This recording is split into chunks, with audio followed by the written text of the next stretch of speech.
पुराने चीन के एक गांव में एक व्यक्ति रहता था। वो व्यक्ति सन्यासी हो जाना चाहता था। संसारिक जीवन से मुक्त होकर सत्य में खो जाना चाहता था। इसलिए एक दिन वह अपने पास के एक मठ पर गया, जहाँ पर पहले से ही 500 भिक्षु रहते थे। वे अपने गुरु के मार्गदर्शन से अपने आप को जानने का प्रयास कर रहे थे। वह व्यक्ति मठ के गुरु के पास गया और गुरु से कहा, मैं आपका शिष्य बनना चाहता हूँ, खुद को जानना चाहता हूँ, मैं पता लगाना चाहता हूँ कि सच क्या है। गुरु ने उसकी ओर देखा और कहा कि अगर तुम सच को जानना चाहते हो तो तुम्हें अपना पूरा जीवन दांव पर लगाना होगा। सच को जानने में तुम्हारा पूरा जीवन लग सकता है, फिर भी इस बात की कोई गारंटी नहीं कि इस जीवन काल में तुम्हें सच का पता लगेगा या नहीं। तुम इसके लिए तैयार हो? शिष्य ने कहा, गुरुदेव, मैं यहाँ से पीछे हटने के लिए नहीं आया हूँ, मैं इसके लिए तैयार हूँ। गुरु ने कहा, अगर ऐसा है तो तुम एक काम करो, इस मठ में 500 भिक्षु है, तुम उनके लिए चावल कूटने का काम करो। तुम बस सुबह से शाम तक चावल को कूटते रहो। जब तुम थक जाओ तो सोने चले जाओ और फिर अगली सुबह उठकर चावल कूटना शुरू कर दो। इसके अलावा कुछ और मत करना, किसी और चीज़ के बारे में मत सोचना। बस इस रास्ते पर चलते रहना और दोबारा मेरे पास मत आना। ज़रूरत पड़ने पर मैं खुद तुम्हारे पास आऊँगा। उस लड़के ने गुरु के आदेश का पालन करते हुए चावल कूटना शुरू कर दिया। उस मठ में 500 शिष्य थे। उन सभी को समय समय पर भोजन की आवश्यकता पड़ती थी, इसलिए वो सुबह से शाम तक चावल कूटने का काम करता था और थक जाने पर सो जाता था। वो किसी से बात नहीं करता था और न ही कोई उसके पास बात करने को आता था। कुछ महीनों तक चावल कूटते हुए उसके मन में पुराने विचार आते रहे, लेकिन जब उन विचारों को कोई नया विषय नहीं मिला तो वो अपने आप ही मिट गए। धीरे धीरे उसके मन में विचार कम होने लगे। कुछ सालों बाद तो वह अपना नाम तक भूल गया। वो हमेशा चुप रहता और विचारहीन अवस्था में बस चावल कूटता रहता। उसने ना तो कभी ध्यान किया था और न ही कभी कोई शास्त्र पढ़ा था। मठ के बाकी शिष्य उसे मूर्ख समझते थे। ऐसा करते हुए 12 साल बीत गए। 12 साल बाद एक दिन गुरु ने घोषणा की, अब मेरा आखिरी समय आ रहा है और मुझे अपना उत्तराधिकारी चुनना है, जो मेरे बाद इस मठ का मुखिया होगा।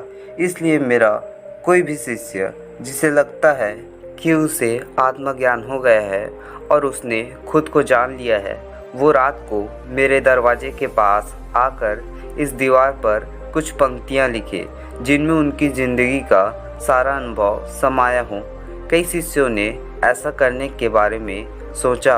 मठ के प्रमुख शिष्यों में से एक ने वहां जाकर कुछ पंक्तियां लिखी। उसे बौद्ध धर्म ग्रंथों का बहुत ज्ञान था। सभी शिष्यों को लगता था कि वो इस मठ का उत्तराधिकारी बन सकता है। उसने लिखा था, मन एक दर्पण की तरह है जिस पर विचारों और इच्छाओं की धूल जमा हो जाती है।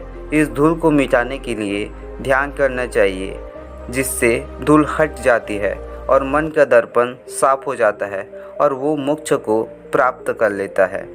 अगली सुबह जब गुरु उठे और उन्होंने इन पंक्तियों को देखा तो उन्हें बहुत गुस्सा आया और उन्होंने कहा, किस बेवकूफ़ ने यह सब कचरा मेरी दीवार पर लिखा है। वो शिष्य जिसने यह सब लिखा था वो चुप रहा। हालांकि उसने जो भी पंक्तियाँ लिखी थी वो ज्ञान से भरी थी, लेकिन यह सब किताबी ज्ञान था। वो शिष्य बहुत चालाक था। उसने पंक्तियाँ लिखी लेकिन नीचे अपने हस्ताक्षर नहीं किया, क्योंकि वो स्वयं इसके बारे में निश्चित नहीं था कि यह सही है या नहीं, क्योंकि उसे आत्मज्ञान नहीं हुआ था। गुरु ने इन पंक्तियों को पूरी तरह से खारिज कर दिया। ये देखकर सभी हैरान रह गए। ये घटना पूरे मठ में चर्चा का विषय बन गई। इस विषय पर बात करते हुए 2 शिष्य के पास से गुजरे, जो 12 साल पहले यहाँ आया था और दिन रात बस चावल कूटता रहता था। दोनों की चर्चा सुनकर वो धीरे से हंस पड़ा। दोनों शिष्यों ने उसे पूछा, तुम क्यों हंस रहे हो? उन दोनों की नज़र में चावल कूटने वाला बहुत ही तुच्छ भिक्षु था। या किसी ने भी उसे न तो कभी ध्यान करते हुए देखा था और न ही कभी कोई शास्त्र पढ़ते हुए। हर कोई उसे मूर्ख समझता था जो बस चावल कूटना ही जानता था। उस मठ में बहुत बड़े बड़े विद्वान थे, लेकिन उस चावल कूटने वाले को किसी से कोई मतलब नहीं था। इसलिए वो दोनों शिष्य उसे मुस्कुराता हुआ देखकर चकित रह गए। उन्होंने फिर से उसे पूछा कि तुम क्यों हंसे? उसने जवाब दिया, मैं इसलिए हंसा क्योंकि गुरु सही बोल रहे हैं। ये सभी पंक्तियाँ कचरा है, इन पंक्तियों का कोई मूल्य नहीं है। वो दोनों शिष्य चौंक गए। उन्होंने उनसे पूछा कि क्या तुम कुछ ऐसी पंक्तियाँ लिख सकते हो जो इससे बेहतर हो? चावल पीसने वाले ने जवाब दिया, नहीं, क्योंकि मैं अनपढ़ हूँ, लेकिन हाँ, मैं कुछ पंक्तियाँ कह सकता हूँ।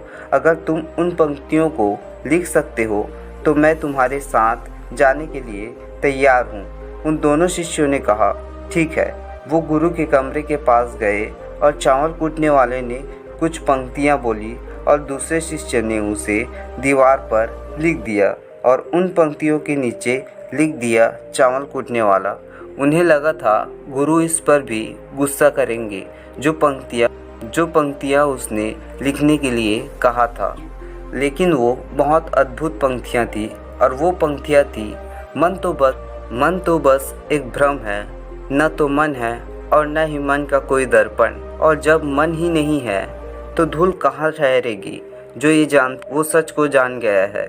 जब गुरु ने इन पंक्तियों को देखा तो वो आधी रात को उठे और चावल कूटने वाले के पास गए। वो सो रहा था। गुरु ने उसे जगाया और कहा, ये लो मेरी छड़ी और मेरे वस्त्र ले लो, आज से तुम मेरे उत्तराधिकारी हो। लेकिन अभी इस मठ को छोड़कर दूर चले जाओ, क्योंकि इस मठ में बहुत सारे विद्वान हैं जो खुद को तुमसे ज़्यादा श्रेष्ठ मानते हैं। वो तुम्हें मार देंगे, क्योंकि वो इस बात को बर्दाश्त नहीं कर सकते कि एक साधारण सा चावल कूटने वाला उनसे ज़्यादा विद्वान निकला।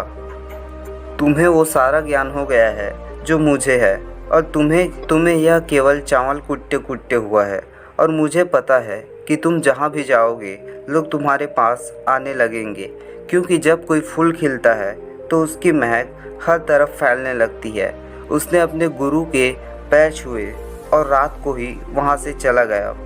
अगर हम अपनी ज़िंदगी में देखें तो पाएंगे कि बहुत से लोग सोचते हैं कि ध्यान केवल एक जगह बैठकर आंखें बंद कर ही किया जा सकता है, लेकिन हकीकत में ऐसा नहीं है। ध्यान तो चलते चलते भी किया जा सकता है। यह अपना कुछ काम करते हुए भी ध्यान किया जा सकता है। असल में ध्यान का मतलब ये है कि आप जो भी काम करें उसे इतनी शिद्दत से करें कि आपको अपने शरीर का ख्याल भी ना रहे, बिल्कुल उस चावल कूटने वाला की तरह, जो चावल कूटने में इतना मगन हो गया कि उसे खुद का कुछ ख्याल ही नहीं। चावल कूटते हुए ही उसने आत्मज्ञान प्राप्त कर लिया। असल में हमें अपने वास्तविक स्वरूप को जानने के लिए कोई अन्य साधना करने की आवश्यकता नहीं है। हम जो कुछ भी कर रहे हैं बस उसमें हमें पूरी तरह से खो जाने की ज़रूरत है। अपने काम में इस कदर लीन हो जाओ कि आपका काम ही आपका ध्यान बन जाए।